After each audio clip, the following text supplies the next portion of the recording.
Appel à la grève générale vendredi en Tunisie. La crise déclenchée mercredi par l'assassinat d'un opposant ne faiblit pas. Des heurts ont opposé police et manifestants à Tunis.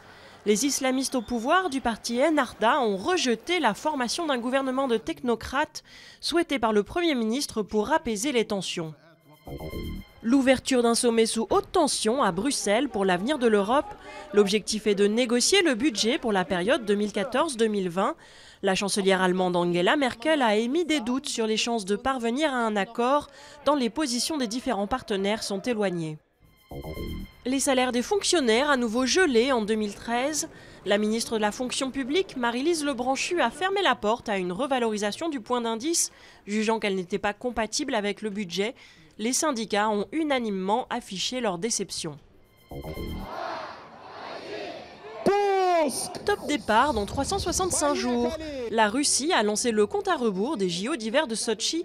Une cérémonie entachée par le limogeage du vice-président du comité olympique russe, sanctionné par Vladimir Poutine à cause des retards dans les préparatifs. Des jeux qui sont déjà les plus coûteux de l'histoire avec un budget de 36 milliards d'euros. À Londres, l'art n'est pas que dans les musées. Dans le quartier branché de Shoreditch, une agence propose aux touristes une visite guidée consacrée au street art, à la découverte d'œuvres d'inconnus, à celle des graffeurs les plus en vue, comme le portugais Vils ou l'australien Jimmy Cochrane.